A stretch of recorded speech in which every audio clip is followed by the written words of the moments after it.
Welcome back, everybody, to the GSMC Hoops and Heels Women's Sports Podcast, brought to you by the GSMC Sports Network. We just got done talking about the race for the NWSL MVP title, and now we're going to be talking about some professional women's hockey league, or PWHL news. We're going to talk about three things. 1, Minnesota firing 3 people. 2, resigning Claire Dalton to Montreal. And 3, Boston signing Emma Greco. So let's begin with Minnesota's firing drama. This is juicy drama. So PWHL Minnesota's effort to repeat as Walter Cup champions in 2025 will be guided by a vastly different cast of characters behind the scenes, as 3 more key figures in their title run from last season were fired on Monday. Assistant Coach Jake Bobrowski, Goalie Coach Brennan Poderzay, and Skills Consultant Johnny Sibel were all dismissed from their roles with the team. The fired trio of coaches was among a group of PWHL Minnesota employees who expressed support for since-fired General Manager Natalie Darwitz in what increasingly appears to have been a power struggle between her and head coach Klee. In addition to coaching the team going forward, Klee has been in the acting general manager role since Darwitz was dismissed. PWHL officials have acknowledged that they knew of the ongoing internal strife between Darwitz and Klee prior to the PWHL playoffs. In April, the league officials sat down with several members of the team staff and players to get their insight on the differences of opinion. One former PWHL Minnesota employee said, quote, "I told them Ken is never receptive to any sort of suggestions and that he is extremely arrogant. Have you ever heard of a coach telling people to not come to the ice for practice because you are taking time away from the important girls that are playing? Why do you think players are retiring?" Unquote.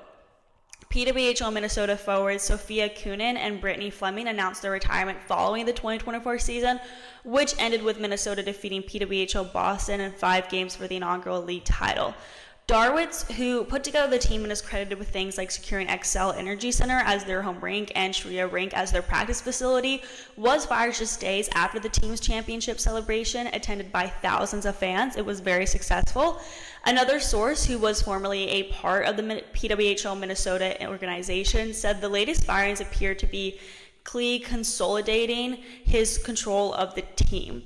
Bobrowski worked closely with Darwitz on the women's hockey coaching staffs at Hamline University and the Minnesota Gophers prior to his work as an assistant coach for PWHL Minnesota last season. Poderzay has worked with Minnesota State Mankato and is currently the men's hockey goalie coach for the Gophers. Why do I keep saying Gophers? The Gophers. Which he did last season in addition to his work with the pro women's team. The coaching staff changes have not been yet announced by PWHL Minnesota or the league office. As of Tuesday morning, photos of Bobrowski and Poderzay were still on the team's official website. Okay, in my opinion, the firing of assistant coach Jake Bobrowski, goalie coach Brennan Poderzay, and skills consultant Johnny Sibel right after letting go of general manager Natalie Darwitz definitely screams drama and a power struggle. From my perspective, Klee's actions seem like a classic power play. That's just what it seems like. I'm not saying that is what it is. By removing key figures who were close to Darwitz, it seems like Klee is eliminating potential opposition and solidifying his own influence within the team. This move can be seen as a way to ensure that there are no dissenting voices that could challenge the authority or decisions. While consolidating power might make sense from a leadership standpoint, it's risky business. Klee's approach might streamline decision making, but it could also create an environment of fear and uncertainty. The sudden firing of coaches who were integral to the team's success could damage morale and disrupt the chemistry that helped the team secure the championship, which is what my biggest worry is. Also, firing Darwitz does seem questionable, especially since she was pivotal in assembling the team and securing their facilities. Like, it seems like from the outside she did a great job and had been successful in her role. It makes you wonder if management is making the right calls, you know? Darwitz was obviously a huge asset, and getting rid of her along with her supporters does seem like a risky move in itself. How PWHL Minnesota handles this turmoil will be crucial for their future. I feel like this is a definitely deciding fact. Might have a lot more influence than you think on their future, because if an organization is struggling and has too many shakeups, the entire team could just fall. You know, Klee's dual role as head coach and acting general manager could either stabilize or further destabilize the team. They need to find a balance between strong leadership and a supportive atmosphere to stay on top. But ultimately, this whole situation is pretty messy, and it might get even more messy. So now let's talk about some happier news. PWHL Montreal re-signed forward Claire Dalton to a 1-year contract. This is good news. Okay, so we're back on like some happier news page. Dalton registered 9 points, 5 goals, and 4 assists in 20 games during the league's inaugural season. The 24-year-old from Toronto also appeared in 3 playoff games. She was selected in the 12th round, 67th overall by Montreal during the 2023 PWHL draft. I was about to say like WNBA and PWHL at the same time. It just did not come out right.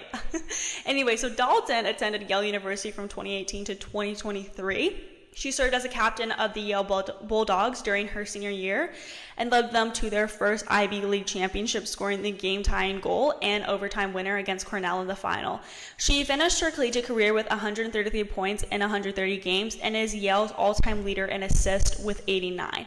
Claire Dalton is known for her offensive prowess. Her ability to score goals and set up plays will be crucial in bolstering Montreal's attacking lineup. Having a reliable and experienced forward like Dalton ensures that the team has a consistent threat on the ice, which can help in close games where offensive depth is necessary.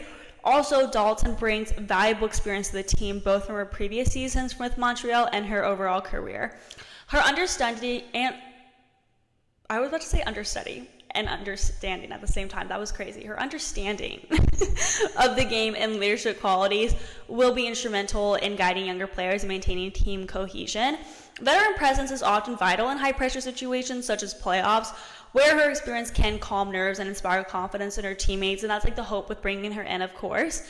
Dalton's skills are not limited to even strength play. She is also expected to make significant contributions to the special teams, particularly the power play unit. Her vision and hockey IQ allow her to create opportunities and capitalize on man advantage situations, potentially increasing the team's efficiency in converting power plays into goals. That's the hope. I also want to add that having a player who's already familiar with the team system and dynamics means there's no need for an adjustment period, and sometimes that can be a lot more negative than you think it is. Dalton's re-signing allows for continuity in team chemistry, which is essential for executing plays smoothly and maintaining an effective communication on the ice. Her established relationships with other players will help in maintaining a harmonious locker room environment. I love that word, harmonious. The third thing we got to talk about is that PWHL Boston has signed free agent defender Emma Greco, a Walter Cup champion with PWHL Minnesota, to a 1-year deal. Okay, so this is so random, but doesn't Emma Greco look like this one, I don't even know her name, this TikTok influencer who does like makeup and like does these crazy story times? She looks exactly like her, and like every single time I see pictures of Emma Greco, I'm literally like, wait, is she a makeup influencer? And we're all just like, not, like, is this just like a secret? Like, I don't know. Anyway, so Emma Greco is a native of Burlington, or Ontario, and she played 22 games for PWHL Minnesota throughout the 2024 regular season, in addition to all 10 playoff games. Prior to the PWHL, the 29-year-old played 5 pro seasons, beginning in 2017 to 2018 with the PHF's Connecticut Whale, followed by the 2018 to 2019 campaign with the CWHL's Toronto Furries, and 2019 to 2020 as a member of the PWHPA.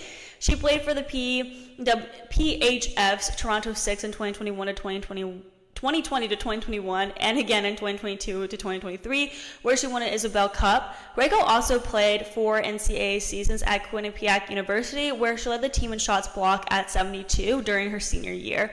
As a graduate student, Greco also played women's soccer for the Bobcats, recording 1,019 minutes on defense in 15 games.